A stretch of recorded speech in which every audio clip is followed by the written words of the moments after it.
For another episode of Token Narratives. My name is Graham Stone, and I'm joined by Alex Richardson. This is episode 100 of Token Narratives podcast, where we dive into the biggest narratives in the Bitcoin and crypto space. Let's kick it off. Alex, let me just bring up my share screen, my screen share, if it works.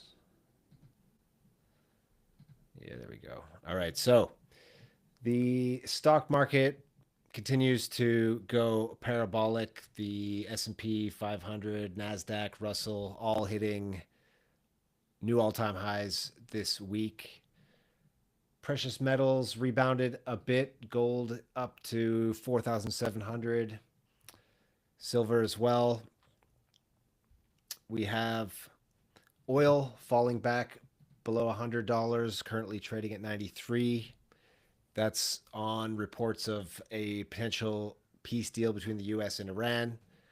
Bitcoin has seen a rally up to over 82K earlier today in Asia hours, pulled back a bit, currently trading at about 81,400. All right, let's get into some of our gut check bullish and bearish gut check our gut check analysis, starting off with the bullish side of things. So one thing that's been coming across my feed a lot is the bullishness around strategy, just buying up more and more Bitcoin. Of course, the STRC product, enabling them to supercharge their Bitcoin purchases. And it was pointed out by Pentoshi, who is a bit of an OG crypto trader. He pointed out that strategy has been purchasing on average 730 BTC per day. And of course, there are only 450 BTC mined today. And he says, I think once BTC clears the mid 80s and holds, the chances of seeing new highs are quite high. And he said he wouldn't be surprised to see Bitcoin trade as high as 180K between this year and next. So the MicroStrategy purchasing of Bitcoin is the thing he points to there. Meanwhile, you have other takes such as Arthur Hayes. So he's been on the conference circuit, and he just delivered a speech at Consensus, where the Bitcoin.com news team has been interviewing the movers and shakers there. We've got a lot of good content coming out around that. So check out the Bitcoin.com news channel. So yeah, Arthur Hayes, basically he's saying that the Fed balance sheet really is fueling BTC, and he's got this chart where the white line is the Fed balance sheet and the yellow line is BTC. It's not a perfect correlation, but it's pretty correlated. And yeah, the Fed balance sheet is ramping up again. So the idea there is that the bottom is in. Next, we have Mike Novogratz. He also has been doing the rounds, and his take is, yeah, the bottom is in. He also points to institutionalization, like tokenization, which is something we're going to get into today. And on the ETFs front, we've had quite a run, I think, over the last month or 5 weeks, mostly inflow days, as you can see by the chart I've got here from CoinGlass. The green lines are inflows, the red lines are outflow day, like net negative, net positive outflow, inflow and outflow days. And it's been mostly green for the last month or so, which is reflected in the price. Meanwhile, you have CZ. He's saying, I quote, I believe 2026 breaks the 4-year cycle. Welcome to the Bitcoin super cycle. So we now have the cycle talk back into it, and the talk of a super cycle from none other than CZ. So I think with Bitcoin being 30% off the lows, having a few weeks of fairly positive price action, there's starting to be more hope on the timeline. People are starting to get excited. So, what do we have on the bearish side, Alex? Well, as you mentioned, Bitcoin is, I believe, more than 36% up from the low. Julio Moreno, who is the head of research at CryptoQuant, noted this. He said that Bitcoin is 36% up from the 2026 low, so watch out for profit taking. And he also notes that Bitcoin holders realized the highest daily profit since December 10th, equivalent to over 14K BTC. So I guess this is suggesting that we've gone up a lot. There's probably going to be some profit taking here at resistance. And I think that's reasonable. You also have Rekt Capital, and he's just looking at this in terms of time. He notes that if you think that this is the end of the bear market, it would only be 1/3 of what it usually is. So even though the price action looks constructive, if you look at time, which I think is an underrated aspect in market cycles, we still have a lot more time to go. And then, of course, on the TradFi side, analysts are noting that the stock market looks quite overvalued and implying that a correction would come, which would likely drag Bitcoin and other risk assets down with it. So we have the Warren Buffett indicator here, which compares the size of the stock market to the US GDP. This is one of Buffett's favorite indicators, and right now it is at 227%, which is bigger than the dot-com bubble and the GFC of 2008. So that's another sort of reason to be cautious, I guess, on equities. And maybe by extension, Bitcoin. On Warren Buffett, he is currently holding record amounts of cash. What was it? $300 billion. I can't remember the number. It's some ridiculous number. And yeah, it's by far his largest amount. So you could argue he's expecting a crash and he's waiting to deploy that strategically when prices are lower. Yeah, and there's some other metrics appearing in the stock market. Historically, when the major stock indices become too concentrated within a few companies, there are often crashes. Usually, when we get above 40%, you can see in this chart here, that's the S&P 500 in various stages, and the Japanese stock market. Once you get above 40%, and we are at 41%, it's usually the top. That doesn't mean it has to happen now, but the historical data is not looking great for the S&P 500 and the stock market. So above 40% concentration in what?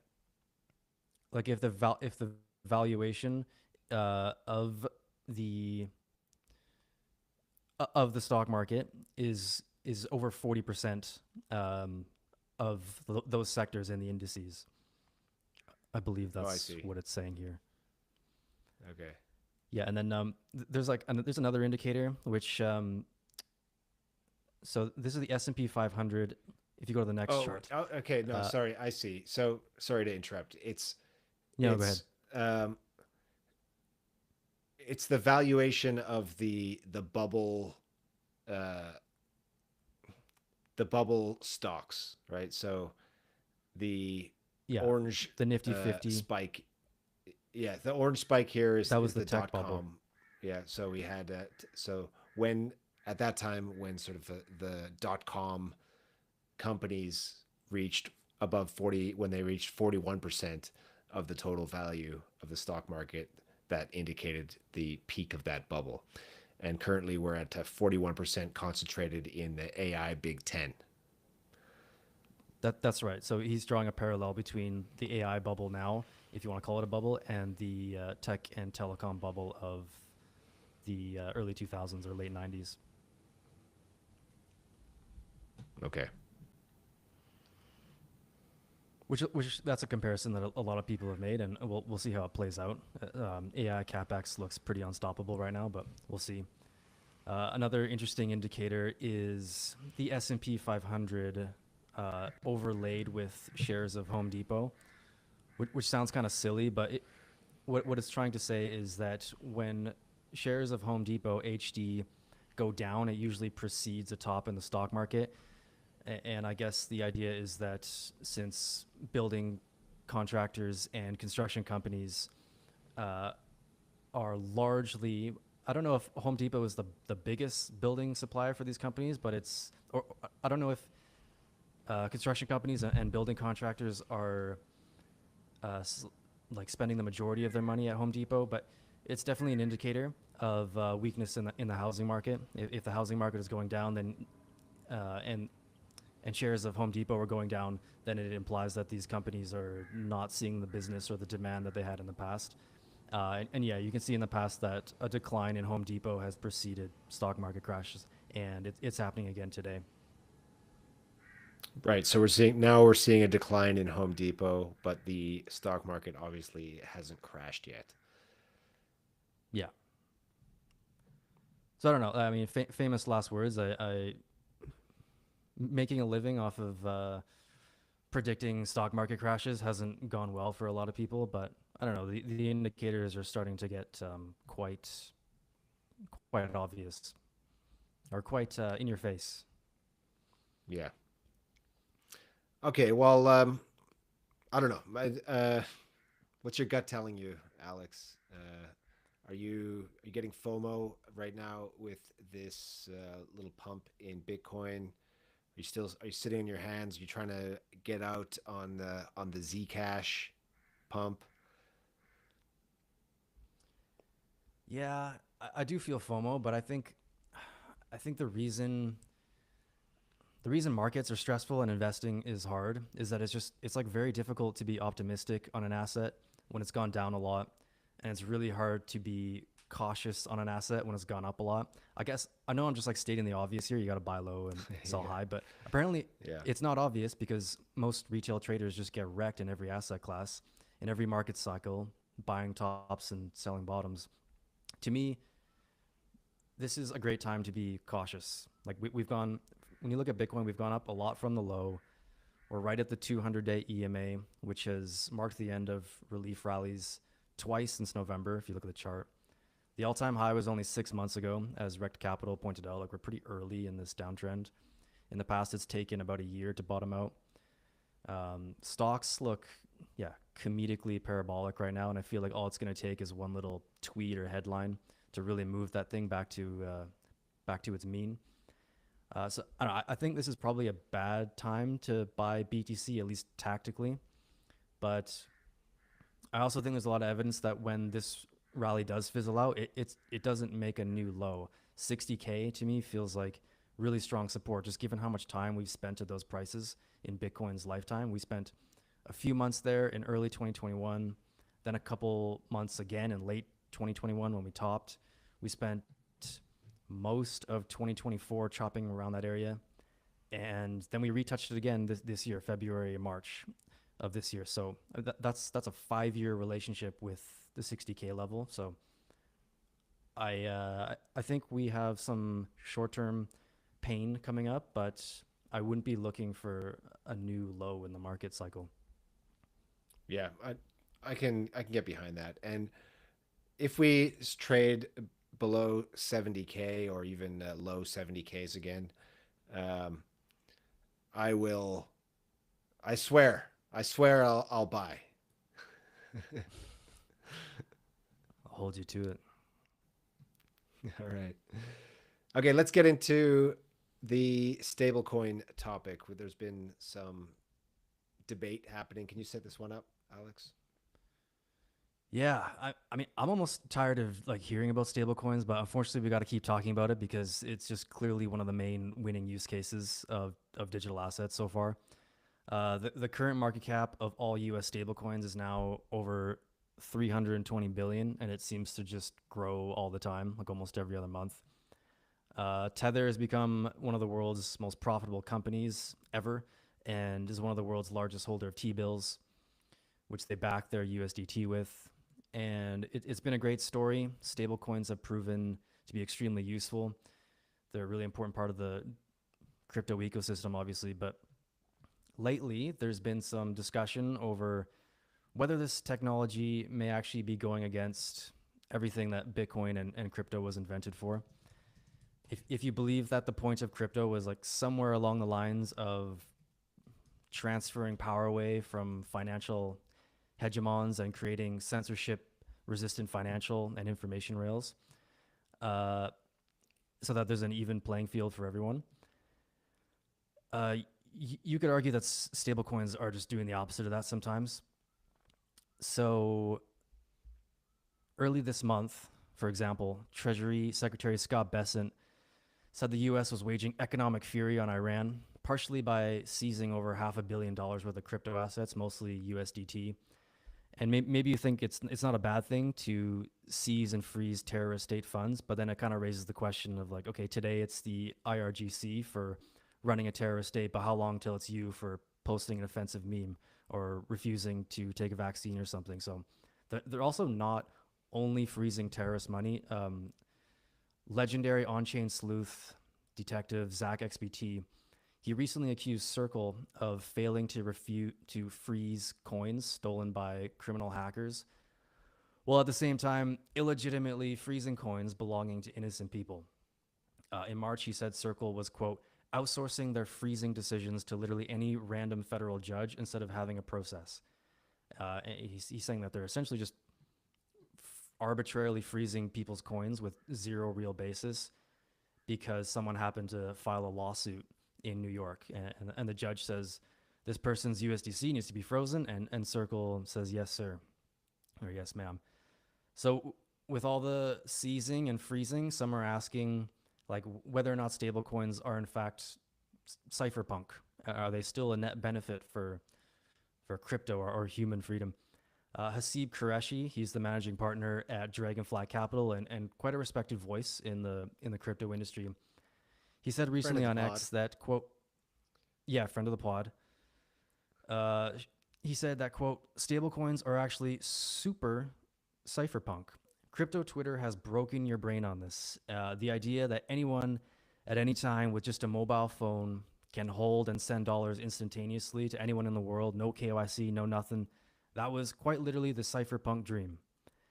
He also said that if Hal Finney were reanimated and someone told him how stablecoins worked, I don't think his reaction would be, wait, you're telling me this non KYC, instantly transferable, cryptographically custodied P2P accessible US dollar has dot dot dot a freeze function? Oh, so we failed. Others disagree with Haseeb on that. For example, Alex Thorne, he's the head of research at Galaxy. He responded to Haseeb and he said, quote, that absolutely would have been Hal's reaction. And Mert Mumtaz, he also replied to Haseeb saying that, quote, using non-private, transparent, centrally controllable, and surveillable RWAs was certainly not the cypherpunk dream. And I'm not surprised Mert chimed into that discussion because he's obviously a massive proponent of privacy and like on-chain invisibility and Zcash. He started bull posting Zcash like well before its big pump last year, so credit to him. And of course, at the time of recording this podcast, Zcash is going absolutely nuclear. I think we're up like 1,500% in the last year. Monero is also not far behind. The XMR chart looks fantastic. So I guess the question is, Graham, is all this talk about freezing and seizing and surveillance and the digital panopticon and the loss of cypherpunk ideals, do you think that's helping to revive the privacy narrative and pump Zcash? Um, yeah, certainly. But Let me just comment firstly on Haseeb's take. Right, is are stable coins cypherpunk? I don't think they're cypherpunk, but I do. I am sympathetic with the idea that it's better than PayPal or Venmo or whatever, because yeah, at least it is permissionless. You don't have to KYC. You don't have to go through some like app that takes all your information and track and yeah, it's much easier to use crypto stable coins than it is fintech apps for transferring value, or it is much more cypherpunk. But the fact that they can be frozen, that obviously has a huge impact on. At the end of the day, it's not cypherpunk. It's better than TradFi apps, not cypherpunk. Yeah, I agree. It's an improvement and it's really cool technology, but I don't see how it's cypherpunk. I don't think this is like the original dream of the cypherpunks and the developers back when Bitcoin was first being created. I think it's a little bit closer to this CBDC dystopian nightmare, frankly. Yeah, because right now they're only freezing a little bit, but yeah, they could easily once the tech improves, the tracking tech and figuring out who's who online, it'll be a lot easier to just freeze for whatever they want. You didn't take the vaccine, frozen. So what do if you don't have if stablecoins aren't the real answer? Well, yeah, there's things like Monero and Zcash, and as you mentioned, those are catching a bid and looking good here over the last few weeks or months. So let's go through some of the recent news around Zcash and privacy coins. So on Tuesday we had Tushar Jain. He's the managing partner at Multicoin. He came out and said that California's proposed wealth seizures are a warning. As the political trend to seize private wealth continues to grow, people and institutions will increasingly seek private assets to protect themselves. Bitcoin is censorship resistant. No one can freeze your BTC or stop you from using it, but that doesn't stop the state from seizing known holdings through wealth taxes. We believe that truly private censorship and seizure resistant assets have clear product market fit and demand is accelerating. We believe Zcash is the cleanest way to express this thesis in public markets. So they've been accumulating a position of Zcash since February, he said. Multicoin Capital, for context, they manage approximately 5.9 billion in total assets across their hedge fund and venture capital strategies as of the latest numbers I've seen. Then you have the head of research at Grayscale, this guy, Zach Pandel. Grayscale, by the way, has $35 billion in assets under management. And he says that Zcash has a lot going for it at a modest market cap. And he also has a quote, which is, "I have pretty high aspirations for what we can see from Zcash this year and beyond." Then you have Barry Silbert, CEO of the digital currency group, DCG. And he was responding to a story that's come out of Brazil recently, where the Central Bank of Brazil is banning stablecoin and crypto settlement in cross-border payments. So, in responding to that story, Barry Silbert says, "It's difficult to ban what you can't see. Zcash is freedom money." And then he also went on to say, "In 2015, we had no clue there was $2 trillion in demand for a global decentralized." In 2015, what year did I say? In 2015, we had no clue. So, early days of Bitcoin, that there was a $2 trillion demand for a global decentralized digital store of value like Bitcoin. We also thought Bitcoin was, generally speaking, a private way to store and send value around the world. Zcash will benefit from now knowing better. So the demand is there. People didn't think Bitcoin was as public as it is, or people thought Bitcoin was private. People were obviously infamously using it to buy things on the Silk Road. They thought it was private. It's not. And something like Zcash will benefit from that. Barry Silbert specifically says Zcash. All right. And yeah, we also have Raoul. He's also been on the circuit. He's at Consensus as well. He called Zcash a younger sibling of Bitcoin. Then Arthur Hayes, he also weighed in. His target for Zcash is 10% of the market cap of Bitcoin, which is around $160 billion, which would be about a 17x from here, or around 10,000 per Zcash. And I've seen that number floating around on crypto Twitter as it relates to Zcash. So it seems that there's almost a coordinated push here to pump Zcash, or to get on the Zcash narrative. So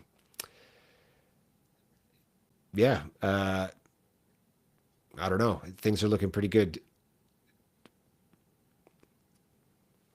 Any other thoughts to add to this, Alex?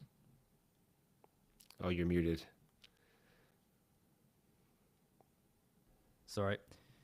I remember a few years ago, the common bearish argument against privacy coins was that institutions would not be interested in them because of regulatory risk. But I think what we have seen is maybe JP Morgan or Fidelity or Bank of America, they're not launching privacy coin ETFs. And they probably couldn't even if they wanted because of liquidity. But the crypto native institutions like DCG and Multicoin are bullish, and they're willing to take the risk. And also, institutional investors aren't the only entities that drive markets, especially in illiquid ones like this. Like there's still many independent millionaires and billionaires and trusts and family offices all over the world that most likely don't want to be surveilled. They don't want their assets to be seized. They don't believe that bureaucrats should take whatever they want to fund a bunch of nonsense. It's like, seriously, most mature people know by now that probably half of their taxes are not going towards roads and schools and then the fire department. It's mostly just going towards fraud and scams and unsustainable woke nonsense. And wealthy people are increasingly not wanting to be a part of that. Like, this is a clear trend all across the West. Like, it only takes a few minutes of analyzing the fiscal situation of Canada and the UK and Western European countries to figure out that the only way that they can sustain their ridiculously large welfare states is either extreme taxation and wealth seizure, or very aggressive inflation and debasement.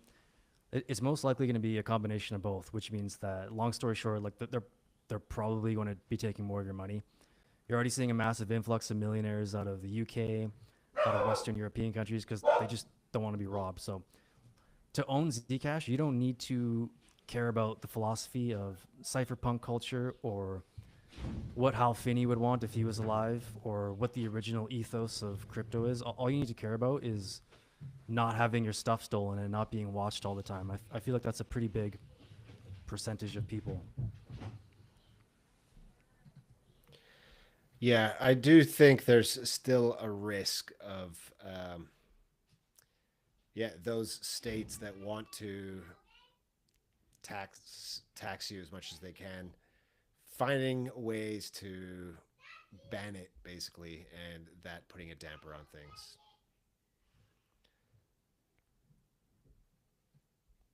Yeah.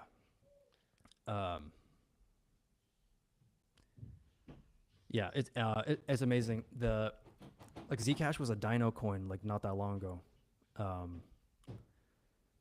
it makes me wonder if there are other Dino coins out there where they were just too early for their narrative to take hold.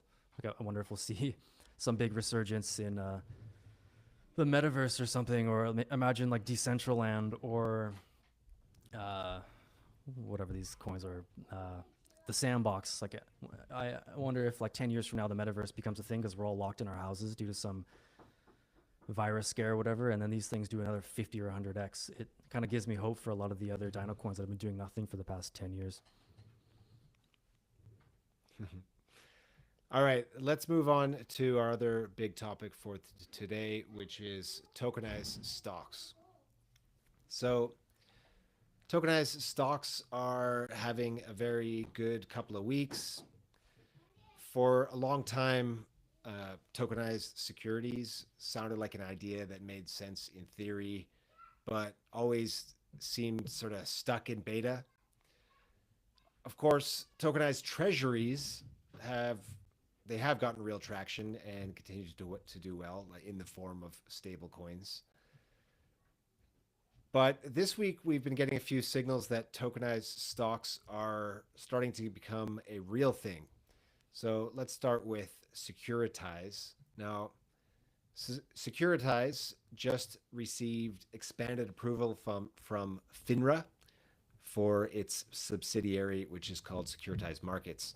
Now, the key point with this approval is that Securitize Markets can now handle custody, clearing, and settlement of tokenized securities internally. And this is the first time that a standard broker dealer has been authorized to custody tokenized securities in this way. So basically, this would enable transactions to settle in one on-chain transaction rather than relying on the normal daisy chain of intermediaries and that whole multi-step back office process. Then right after that announcement, we get Jump Trading partnering with Securitize alongside Jupiter to bring regulated tokenized stock trading on chain. So reporting around that partnership deal says the goal is to launch an institutional grade on-chain secondary market for real stocks, and they're initially going to use Solana as the infrastructure. Then you have crypto exchange Bullish, which announced a $4.2 billion deal to acquire Equiniti, which is a major transfer agent. So for those who don't know, a transfer agent in the world of stocks is one of those boring but essential pieces of financial infrastructure. So what it does is it keeps records of who owns what, almost like a blockchain, right? And it handles shareholder services.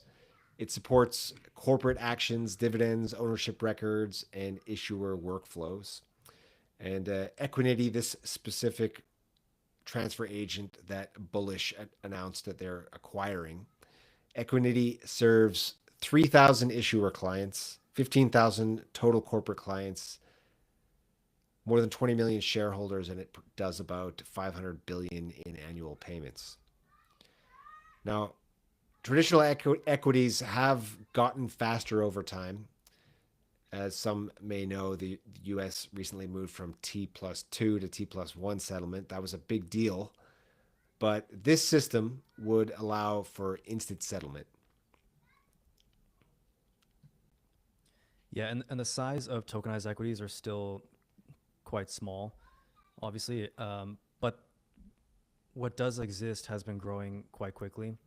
I think we're at 1.75 billion market cap of tokenized equities that exist. Ondo Finance, according to them, says that it accounts for 920 million of that. I believe that that platform is Ondo Global Markets. And so far, what you're seeing is that the big tech names are dominating the early demand.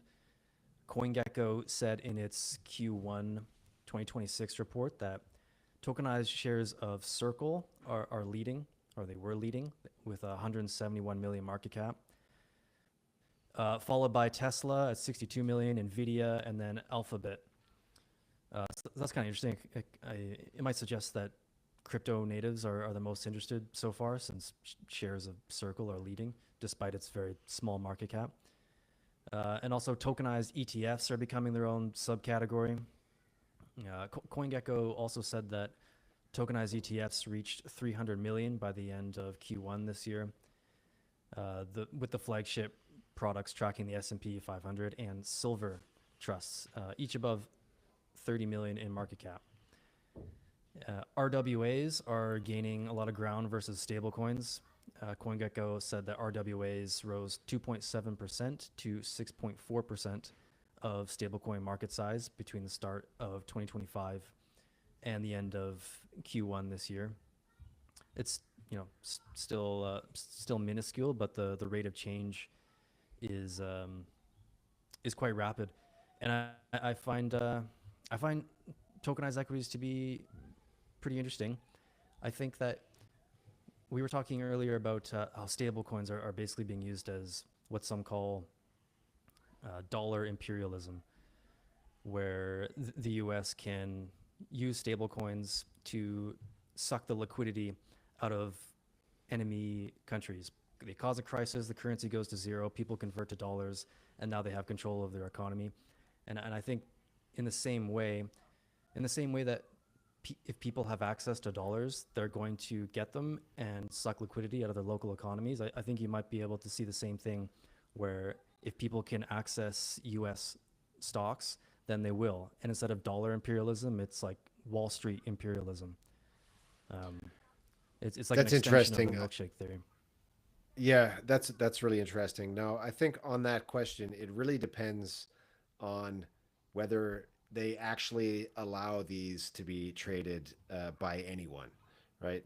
Most of the implementations I've seen so far, it uses crypto rails, but you really have to actually just you have to have like you have to KYC, you have to be like a US person or whatever to trade them. So that to me doesn't really expand the pool of people it would be available to do, because anybody who could do that would just why would they not just use the TradFi rails? Like there's got to be a small number of people who are like, okay, I'm going to use the crypto version if they already have access to the TradFi version. So yeah, I mean, maybe in the same way that the powers that be decided it's okay to let crypto dollars, stable coins, go around the world because actually this is this is good for our ability to like maintain hegemony around the world. It's good for the dollar or whatever. Maybe those same regulators will see tokenized stocks in that way and not and make it easier for people around the world to actually access them. Yeah, if they're just like perps or derivatives, or they're just pegged to the price via an oracle, then I guess it's not going to add real buy pressure to the stocks. But that would be a key thing that regulators would have to do, is just make sure that they're all one-to-one backed. And I feel like that would be an obvious agenda for Wall Street and the United States. Like, why would they not try to bring in more global capital to the markets? So sorry to force their interrupt. competitors to hold dollars and then force them to put those dollars into their own economy. Yeah, and so this could be the thing that prevents that correction in the stock market. We just keep saying things going up to continue the boomer Ponzi. Yeah, it's the perfect plan for the goblins to get more liquidity, even though everything's completely overvalued. All right. Goblin plan. I think that's a great place to end this episode of Token Narratives, Alex. Thank you for your insights today. Thanks to everyone for listening. We'll be back next week with another episode of our weekly news roundup, The Weekly. See you then.